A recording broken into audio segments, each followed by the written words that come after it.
I will help facilitate. I'm joined by Aaron Sullivan, Angel Lopez, and Gil Gonzalez. And so the four of us are here to answer questions and facilitate the discussion. So what we want to do then to begin our process is you do need to be in this document with us. So hopefully you have that printed out or you have it on another screen.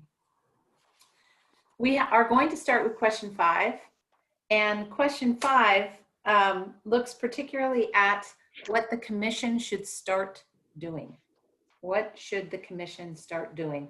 What are we not providing that could be helpful to our stakeholders? So what is it that we should start doing? And we have 2 key questions we're going to think about. What are the emerging themes that stakeholders are telling us we should start doing?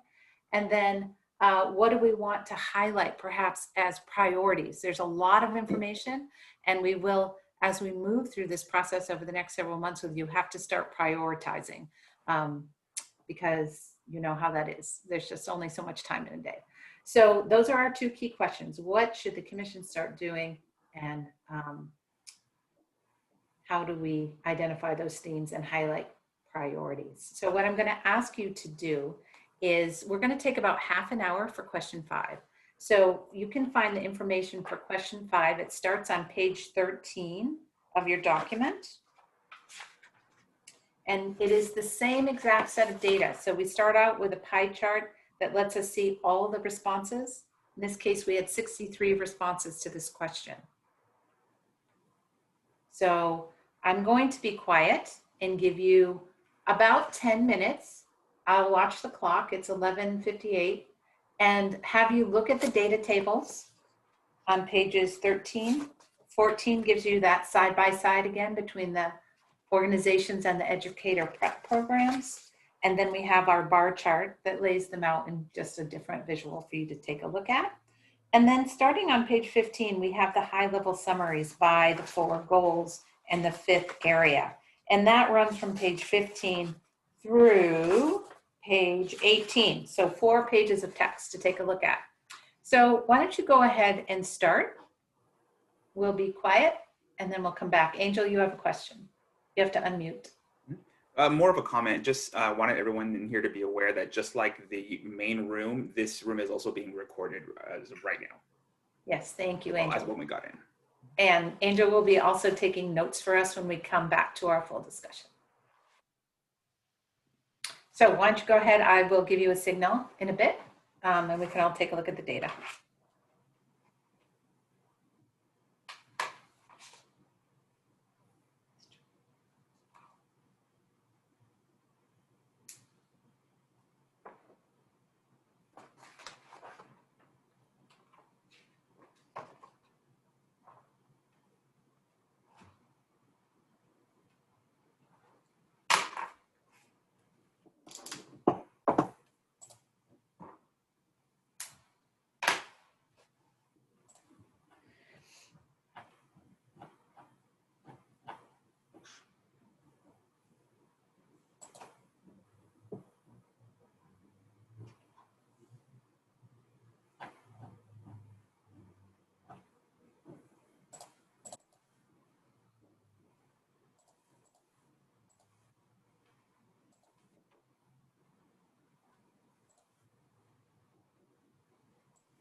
Amy, I'm just checking in to make sure everything is working correctly and all is good.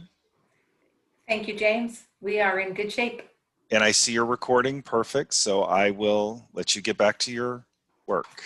Thank you, James.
Amy, I'm ready.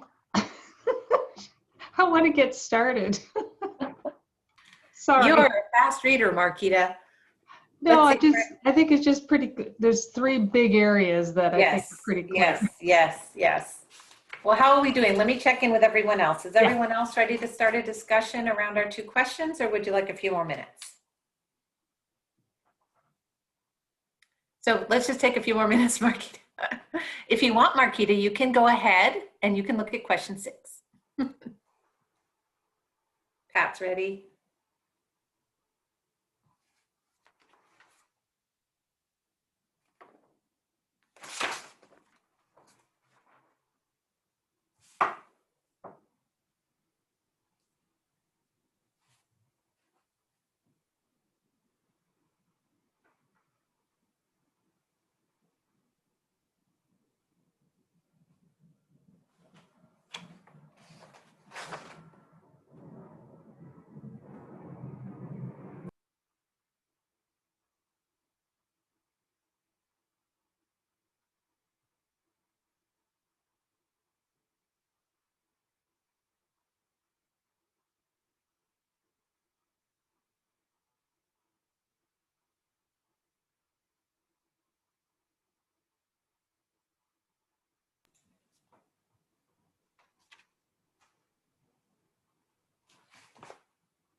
How are we doing?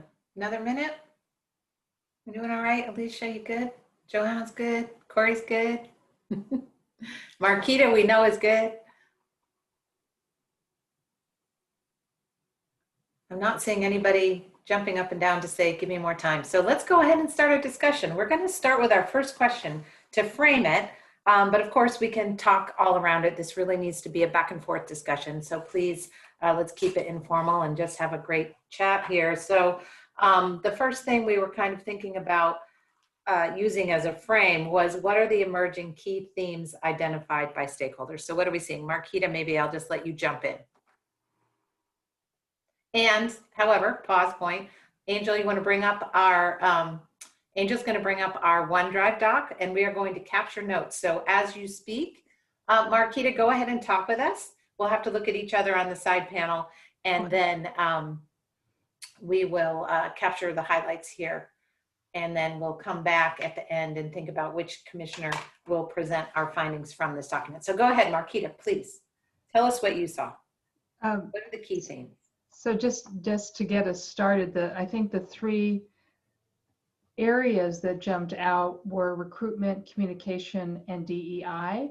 And that's curious to me because respondents said that the communication was important and we're doing it well, but they also want us to do some different things too. And I think there's some really, really good examples that the commission staff can build on how well they communicate with the field and enhance that communication.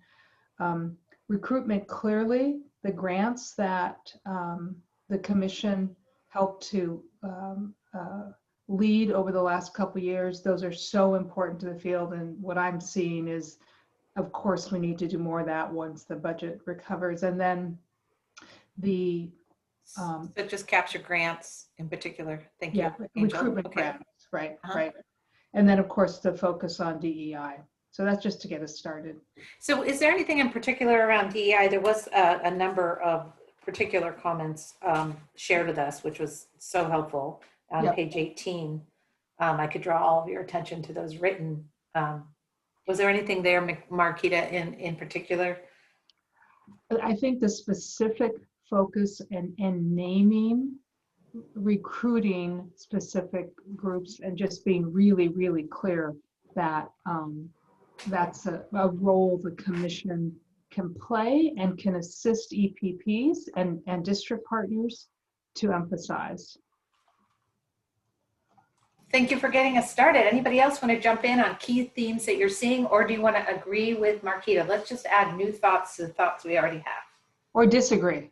Or disagree. I just wanted to, Okay, so I'm going to have a little, I'm going to keep it a little informal. I can see in my panel that Corey has her hand up, and I'm not sure who else does. I'll scroll through, but Corey, why don't you add new thoughts to what Marquita has shared, or disagree? For sure. So for starters, I actually really agree with Marquita.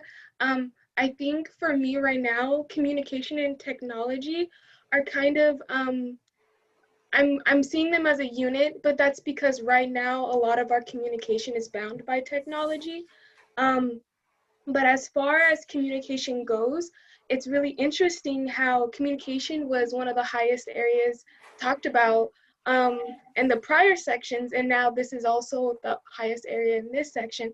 So it kind of shows how, yes, it's highlighted, and also there's a lot of work to do. I think as far as communication goes in my end as a student, I think there's things that communication is what you say and what you don't say, what you put out and what people hear. And I know just from your websites and from the content that we receive from the CTC, sometimes what we see is not what we want to be communicated with, or what we don't even understand how what it's saying. So I think communication is not just about putting information out, but it's putting it out in a way that's accessible to the readers and to the people. Okay.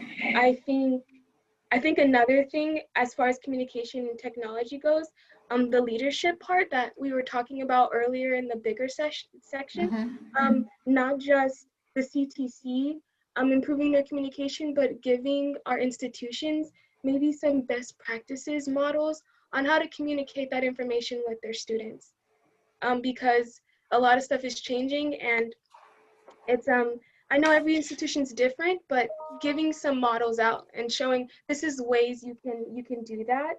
Okay. As far as diversity, equity, and inclusion, I think that also works hand in hand with recruitment, but also that leadership of giving those best practices on how to recruit, what works in different areas, and also with inclusion. I know that we're doing the strategic plan, but even including the student voice, because these stakeholders, even this whole survey that was done, are the stakeholders, institutions, and then they're also our organizations. But as far as our student voices, they're kind of lost.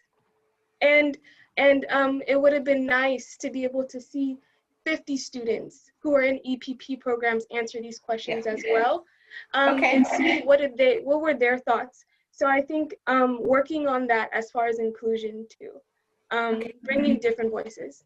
Thank you. Joanna or Alicia, would you like to add your thoughts real quick? Yeah, Corey said very well. I was just also going to make that observation that I think it's so interesting that it was really highlighted that the commission is doing communication very well, and yet there's more that wants to be done. So I love some of the ideas that Corey had. So I was just going to echo that. I think something interesting about the emphasis Marquita brought up about how important the recruitment programs are is, to me, I read somewhat an endorsement, I guess I would say, of the commission being experimental and really that being part of the leadership, that we're being looked to as lead investigators or facilitators of that in some way, and that there being an expectation that we really take the lead in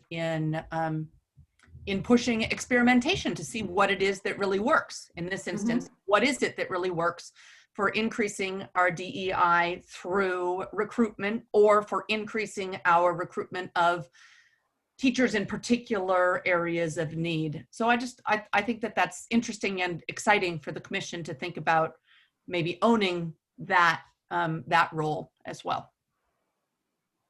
Very good. Good point. And Alicia, let me turn it to you real quick. I'll just add, I thought it was really interesting. Nobody had any feedback about educator misconduct under the educator quality section. And I was wondering, is that because everyone's great with what we're doing with educator misconduct, or is it because people don't understand what we do with educator misconduct? So I thought that was something that was worth noting. And then also— So can I ask you to pause 1 second? Because that's a great question. And I want to make sure that Angel captures that over in our question column. So Angel, we have, it's your 4th column over. Yeah. Under questions. So Alicia's question was, how come no misconduct comments? Is it because they don't know about what we do, or is it because they're okay with what we do? Did I capture that right? Yep. Okay. And then Perfect question. the only other thing under, I thought it could kind of go together under testing, and sorry, I'm losing my voice. I don't know what allergies are thinking. Oh, that's okay. You need some hot tea. Well, it's so weird. It's like for me to lose my voice. Under the testing section, and under then moving in, like combining kind of that with educator preparation, just thought there was a lot of really good ideas of how to look at things differently in a different lens, now that we are in a different time and people are doing more things on the computer and not leaving their houses and stuff. So how can we look at the way we've been doing things and ask ourselves, is it still the best practice? And is there something that we could do better? And what have we learned through all of this to streamline our own processes for doing stuff? And particularly you're looking at, I think, right, the comments that are provided on page 15 under testing. Yes, 15 and then going into 16, just some Yeah, ideas. under with performance assessments as well. Was there anything in particular here, Alicia, that caught your eye? There was, let me see, excuse me. I really liked the comments about the TPAs, and where is it exactly? Or saying like, are we getting the result? I can't find it exactly, but it's like, are we getting the results that we hoped we would get? Are we producing better candidates because Quality of these teachers. performance assessments? And then the other part was there was a an idea in there to move the TPA to induction permanently, and is that a better way to show that you can teach? So I thought those were really good things to think about. Okay. One thing, Angel, if you don't mind, if you could also go back and just tuck in the initials of who was speaking, so we have that. May I? Yeah, Marquita, jump in. And then commission staff too, who are on, feel free to add your voices as well, but Marquita, go ahead. I want to go back to what Alicia highlighted about the testing, because all of those 5 comments under in this section reflect from the CSU Ed Dean's perspective, and I can only speak from that perspective. This is the conversation we've been having this past year. And so I really am curious about what the commission might think about doing forward. I know there are some proposed bills that we're going to return to in January.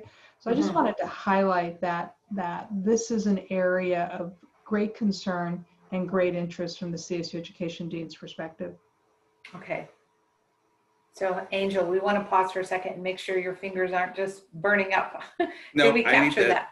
I actually need to pause. I got a pop up. I don't know if you guys can see it. It said it couldn't save and it needs me to reload this document. So I got we can't stuck. see that. Yeah, it's not letting me even type anything. So give me 1 second. I'm just going to refresh this. And Okay. that's enough. And hope that we didn't lose the comments. It should all be there. It's also just a little slow because there are so many people working in this. Yeah, same there's thing. 3 of you typing. Nope, looks okay. See if you can type now. Yay. Need to add. I think because I wasn't putting the initials as we went, I might need some help on that as we go, but I don't want to derail the conversation, so we can kind of come back to that one. So so Marquita had the next comment about wanting to point out, and Marquita, you might want to paraphrase that for us again. It was the CSU deans are very concerned about testing. Well, and especially this past year with the legislation that the commission has proposed because of the pandemic, that this has become an area of conversation of great interest. Again, just to the CSU Ed Deans, I can't speak to the other segments. Yeah. And was it since you bring up the pandemic, is the dialogue focused on how to support during the pandemic because testing sites are closed and things like that? Or is it longer term, like let's find new ways to think about how we measure competency? The latter, Amy. The latter. This is an opportunity to do this natural experiment because we're having people candidates come into our programs without having the assessments. So is this the window of opportunity to rethink what are our admission requirements? Yeah. Okay, great. So helpful. Let me do a little time check. We have 10 minutes to continue with this question. So we have plenty of time. So let's go up to the top if you want, Angel, and we'll help you tuck in the initials real quick.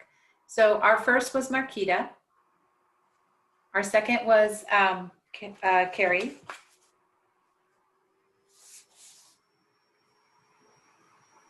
Corey. Corey. Sorry, Corey. That is fine. And there we go. Who locked in leads is pushing this experiment? Oh, this was Johanna, I believe. Talked about the opportunity for experimentation and innovation. How about commission staff? Do you all have anything you would like to add in your thoughts about this data and what you're seeing from your perspective in your different expert areas? Aaron from PSD, Angel from certification. I just would And like Gail. to point. I'm Go sorry. ahead, Aaron. I just would like to maybe just make a note, and I know that I made a note for myself. So when talking about the DEI issues, that there are some activities that are mentioned under recruitment and grants, for instance, that also, so as I'm looking at this, I'm seeing a lot of kind of cross-referencing that can be done with the comments, where you'll find related comments related to a particular subject, maybe under something, somewhat similar. So I just wanted to kind of make that note. This is one of the tough things about categorizing open-ended question data, especially when people have lovely, beautiful, complicated thoughts for us. They often include several things, and then having to parse it feels inauthentic, which is why we did have that kind of multi-categorical kind of catch-all, but it's never perfect. That's kind of the curse and the blessing of qualitative data. We can't always boil it down, and we don't need to or want to. So other thoughts on what the commission should start doing? Anything jump out here? We could go over to our other column because it brings us back to 2 key questions each time, which is the question about insights. Like as we look at this data together and we think about the charts and we think about the written summaries, and if when you do have time, you go back and look at the actual data. Is there anything just coming to the forefront for you there where you're like, wow, yeah, we didn't think about that? Yeah, Marquita. Amy, I want to go back to a point that Corey raised about student voice is not present. Corey represents with her one voice the whole population of students. But is there a way that the commission can more actively seek student voice throughout this process and into the future as we continue our work? I don't want to lose that. Yeah, no, that's a highly important one not to lose. I would add my voice of agreement to that comment. And to add to as well, I know that there has been an implementation of getting that student voice at the end of the program. So them doing a survey. However, I looked at the data for that survey and it's a Likert scale. So there's not much, like we can't code like we could for this. Like you can't, it's a little bit more superficial in a way. Quantitative, yep. Good so, point. So I think it would be important if we continue to do that and we can ump that ante and just answer questions that are open-ended for our students to show us how exactly our programs are preparing them and how they see and communicate with the CTC. So, thank you. Marquita and Corey said exactly what I was going to say as well about the wonderful idea of making sure student voice is heard. And I wonder if there's also just a general point to be made that we have heard that stakeholder engagement is so important. And it seems like an opportune time to do a broad scan to make sure that that we are reaching all of the different stakeholders. Students obviously are a major stakeholder that maybe we can expand, but I also wonder if there isn't an opportunity to look out there and say, are there new types of stakeholder groups or stakeholders that have emerged that we actually need to do proactive outreach to make sure, because right now we obviously, I mean, we do have great stakeholder engagement and a lot of participation, but this seems like the time to maybe step back and make sure there's not anybody that we're missing.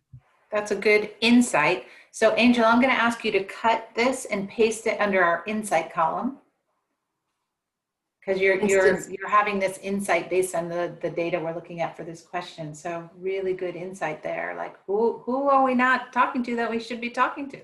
Great question. How about anybody else? Any other insights? Question. Yes. I don't know if I have insight, but I have a question. So for the folks who did that what do you call it? The survey? The survey? Like, was it like incentivized? Was it mandatory? Like, no, not incentivized. Commission as a state agency can't give, Starbucks cards. Okay, we can't incentivize people to respond to a survey, and it was not monetized in that way either. Nor was it mandatory. So we sent it out to everyone that we believed we needed to reach, and then we got what we got back. And the total responses in that one first graph we looked at together was 81. So we had around 21 organizations responded to some or all of the questions, because some people didn't respond to all the questions either.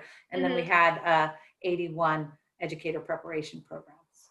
Out of, really, we probably should have paused and said, to understand the scope of those numbers or the quantity of those numbers, it's like, well, how many EPPs do we have? We have hundreds. Yeah. Erin, I don't mean to put you on the spot, but off the top of your head, I mean, about 300. well, across both both induction and all EPP at the 4 years, we have about 200 and maybe 40 total. And that's just that includes that includes gen ed, special education.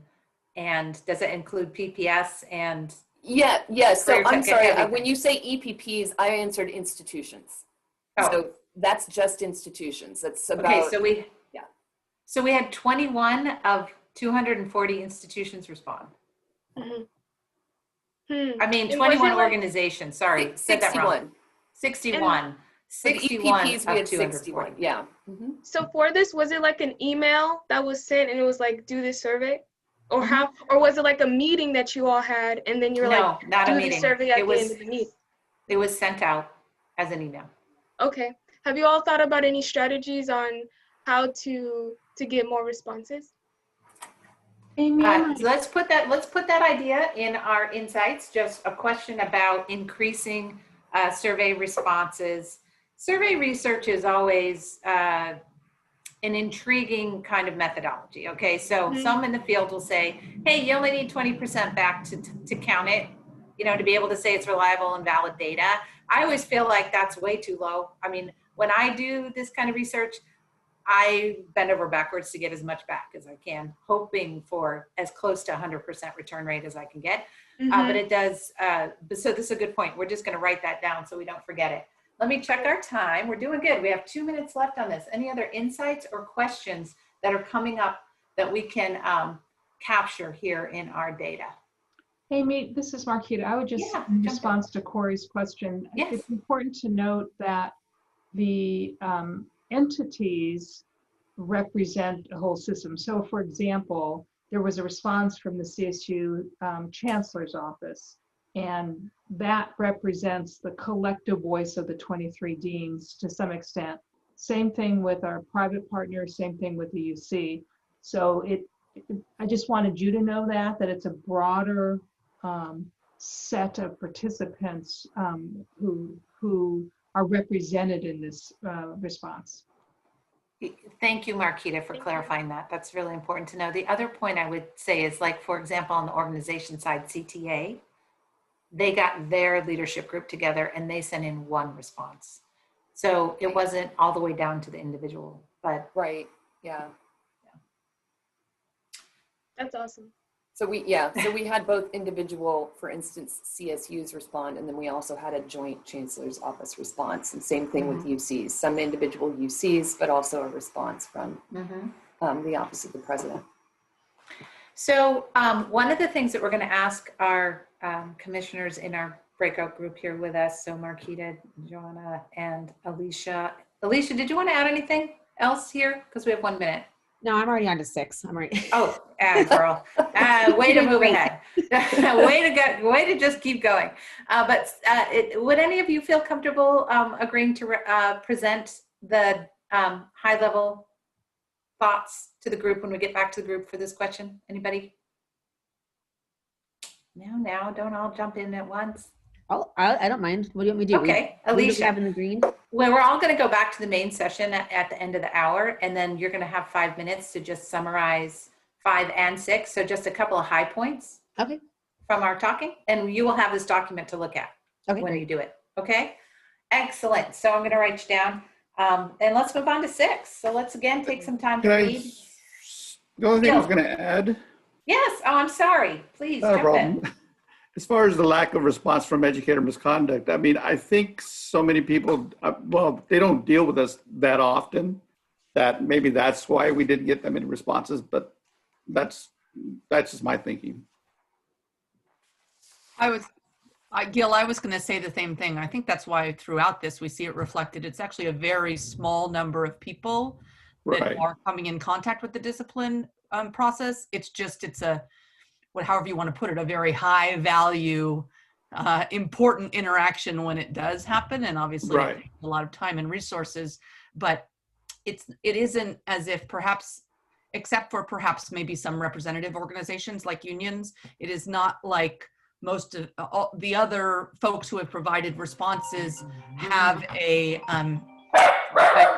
constituency interest in the folks who are showing up in the disciplinary matters. So it makes a lot of sense to me that we hear very little about the misconduct proceedings themselves.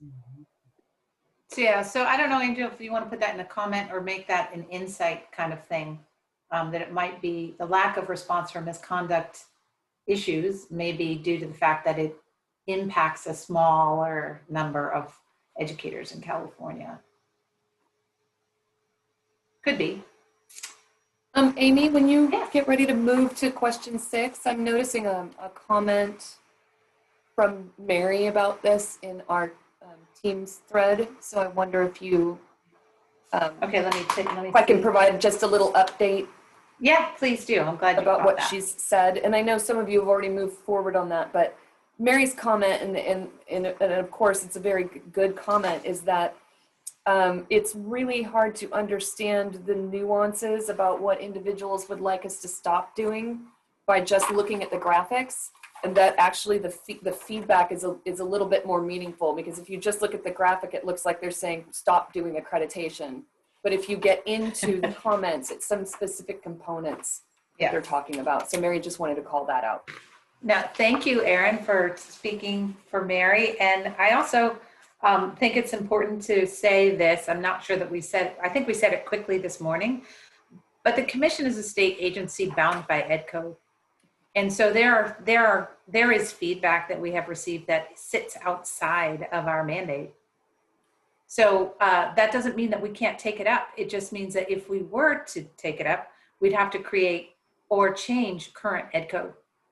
So just keep that in mind as well. That so like this notion of someone asking us to stop giving tests or to stop accreditation, we can review it, we can improve it, but it's part of the mandate. So unless we had some kind of different direction out of our Ed Code, some things have to remain in play. All right, so let's turn our thoughts to question 6. So question 6 begins on page 19, and we have our same graphs, everyone together. This time we had 47 responses, so not as many. Then we had,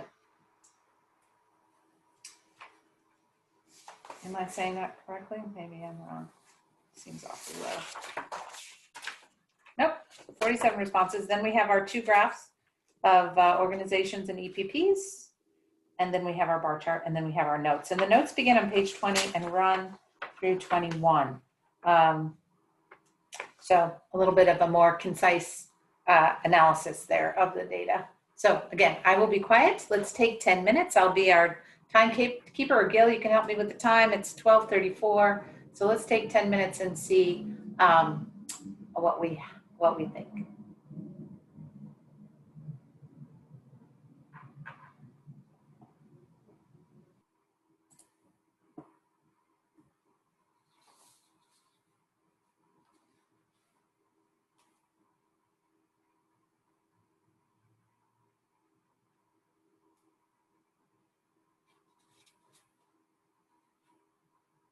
Not to be annoying, I am so sorry, but there's like a big white space on page 21. It actually continues onto page 22 and 23. So written responses start at the bottom of page 20 and run through page 23.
how are we doing? I don't want to interrupt, but we do have to be done at 12:45. Let's get going, Amy. Let's get going. And once again, let's start with Marquita. Could I have a question. That's why I wanted to get going. When I look at the chart on page 20, credentialing and technology comes out pretty high for organizations. And I don't know, I'm not finding what the comments are. What do they want us to stop doing related to credentialing and technology? I was just writing that down, Marquita. I think I have your answer. You have the answer? Yeah, I think I do. It looked like some simple things, like the examples they Page give are 22. don't send rejection letters through the mail, don't require wet signatures, have more virtual document, or have more Oh, I see. Okay. documents, like get rid of paper applications. It's Mhm. basically like, seems like an easy fix, move into the 20th century type of stuff. Yeah. Right. Thank you, Alicia. So my general response is some of this we can't stop doing. Correct. Either because of ed code, or I would also say national best practices. So I think we just need to keep that in the back of our heads, Mhm. that some of this, it would not be in the best interest of future teachers and counselors and leaders for us to stop doing it. So that got us started, Amy. I want to make sure we capture, Angel, this notion about paying attention. Oh, you got national best practice. Thank you very much. Yes, we need to look. We need to look to national best practice. I mean, I would completely concur with that. Could I Great. actually add to that a little bit? Sure, please, Angel. Since working in certification, I'm actually involved in a lot of the conversations about the technology and the CTC online system and the reject letters. And a lot of the things that people want us to do, like the reject letters via email, we would also love to do. But just as Amy mentioned previously, that a lot of the work of the commission is bound by ed code, there are also other sections of law that speak to what we can communicate, under what circumstances, with whom, and all of these things have to be considered and worked out on our end. So sometimes when it's a technology thing, yes, it is that we don't have the technical capability because we don't have the right software, or it doesn't exist and we have to build it and that costs money. Other times it really is like there are hurdles to go through and we're willing and trying to get through them. But I understand from the field's perspective, they look at technology as a whole and they're like, well, Google does this incredible stuff. What's wrong with you guys? Like, well, we're not Google. We have very different rules and very different costs, I suppose. Yeah. Yeah. And maybe Yes. that speaks Go to ahead. communication. So being really clear with the field about what capacity we have and what we can and cannot do. Mm-hmm. Mm-hmm. I was just going to say that same thing, Marquita, in regards to the comments about stop charging, all the different stop charging. If we didn't charge, we wouldn't have a commission. We couldn't, that's, we self-fund. I think if people don't know Right. where our funding comes from, then it's easy to say, stop charging people for credentials. Yeah. Yeah. And you'll see later in some of the feedback that we get in some of the following questions, responses to some of what we're just chatting about now around charging issues and things like that. So we'll see this come up again. Let's turn, Johanna, do you want to add anything? We had a couple, our framing questions for this are top activities, processes that they would like us to stop doing, and what are areas we might want to highlight that we could adjust. We could look into it, we could explore it, we could do better. One that jumped out to me that I just thought was interesting was the comment under accreditation about basing accreditation review, not stopping basing accreditation review on number of candidates who completed coursework and looking instead at how many actually get their credential. I'm not suggesting that we should make that change. I'm not sure that that would be appropriate to hold the preparation programs accountable in that way, but I did just think it brought up an interesting question about, and this may be already being done, but about what the commission can do to gather more, I guess I'd say, outcomes data on preparation programs and how successful their candidates actually are. This is a big issue. And so I think maybe that I'm an attorney. And so this is a huge issue in law schools right now and has been for a number of years about how many law schools graduate folks who then don't pass the bar or don't pass for many, many times. Mhm. There are a lot of fairness and equity, issues that come up as a result of this. Anyway, I just thought this is just one that I thought was interesting to think about, not necessarily that we would take this suggestion directly, that doesn't necessarily seem feasible, but that might lead us to some other type of assessment and analysis we'd want to do. Mhm. Thank you for sharing. Anyone else? I know that this was something, of course, that Cheryl and I honed in on. Of course we did when we were reading this feedback, and we had a whole conversation between ourselves about just the idea of what the definition in this particular case. So this is a little bit of a birdwalk, Johanna, from what you were saying. But what is the definition of a program completer? Because we do sort of have a push-pull with that between Title II federal definition and kind of what we call it here in California, and the unique qualities of educator preparation programs in California, insofar that they don't all look the same. So we've got programs that you would think are maybe more traditional. So everybody starts in September, and maybe the year ends in June. And then we have programs with like rolling enrollments.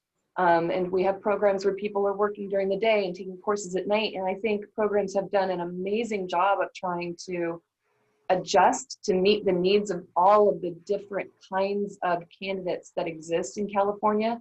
But all of those components taken together sometimes do make it difficult for us to just really put a pin in what is a program completer, like at what point in time does that exist.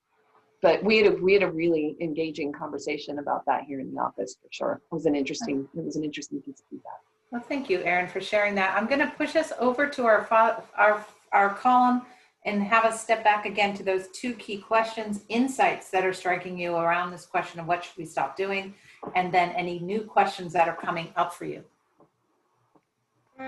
For me, I think that there was a term that I saw on the raw data it said long-term teacher efficiency, and I thought that was a very interesting term. I never heard it before, but it was referring to how do we prepare those teachers, and it was relating it back to testing. I know that as someone who's taken the test recently and I failed the CSATs as well, and I take them again, I passed them, I can say that there are barriers, and that there may be mandates, but they need to be reevaluated. And I feel that if we really want to say that the commission, the CTC, California, is trying to adopt a DEI lens, then there has to be some changes to the mandates that were created whiles and whiles ago, to ensure that we are keeping that lens. One thing that I also saw was adding credentialing requirements, and I kind of wanted to put out there that sometimes just having a balance between adding and replacing. So sometimes we can add things, but we can also swap them out and replace them. So trying to find two ways to hit that as well. So it's not we have an additional. It's no, this is now we're consolidating some requirements. So then now we're doing this one. There was another thing that I thought kind of was it kind of made my eyes get a little big. I think because of the phrasing.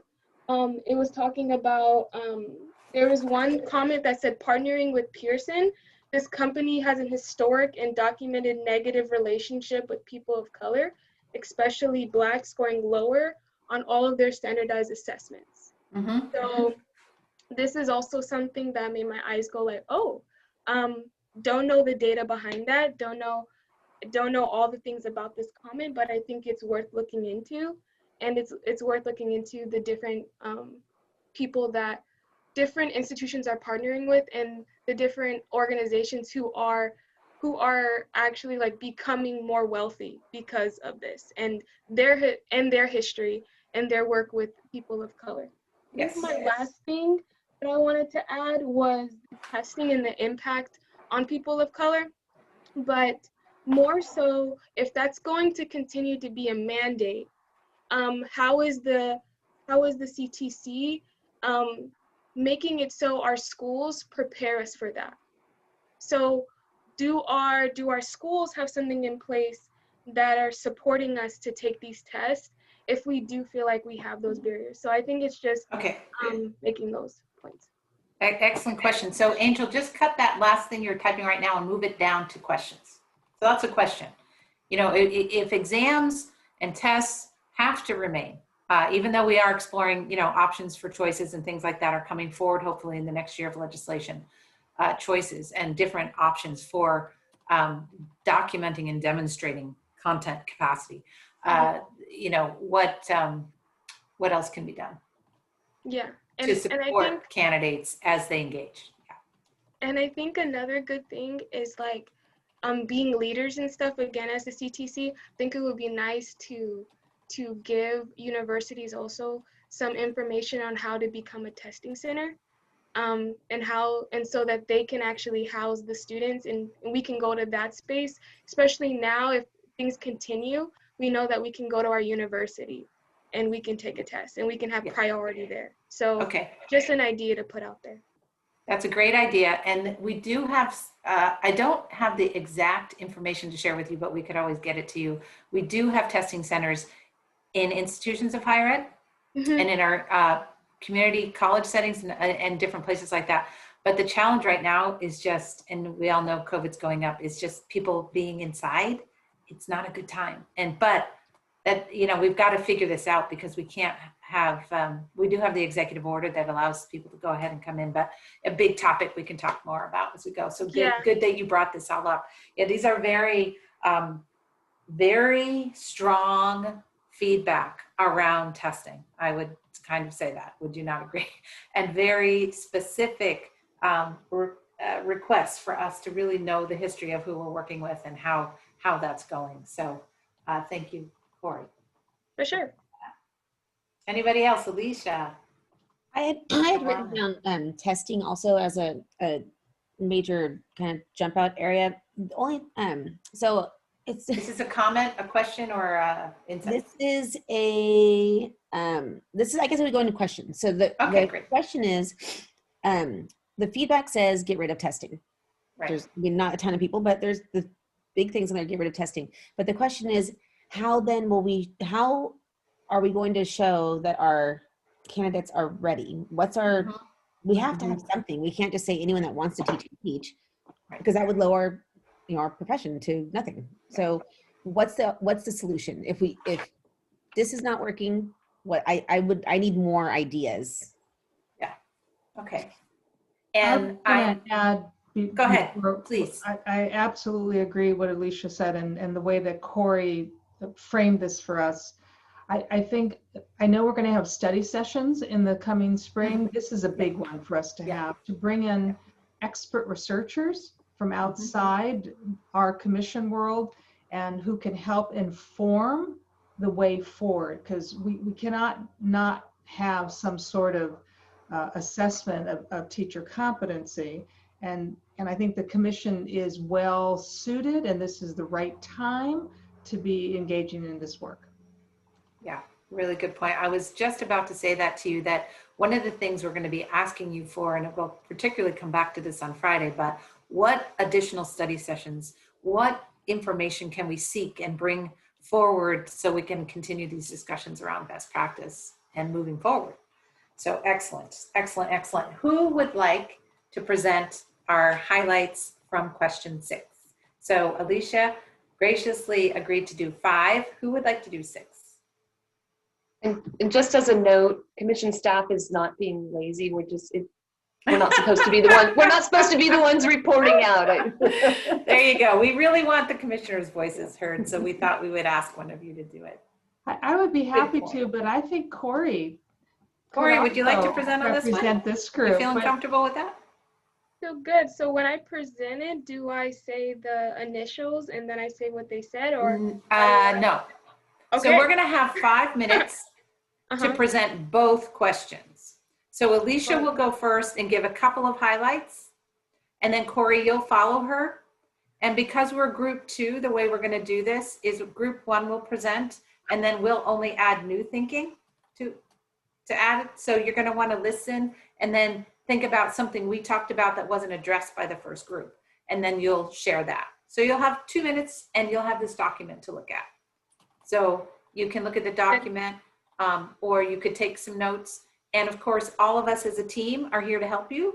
So they can, you know, in our little 5-minute segment, people can jump in behind you and add to or whatever. Are you good? Will you feel comfortable doing that? I feel great. Where is the document, Amy? Fantastic. Well, very good. Well, group, way to go.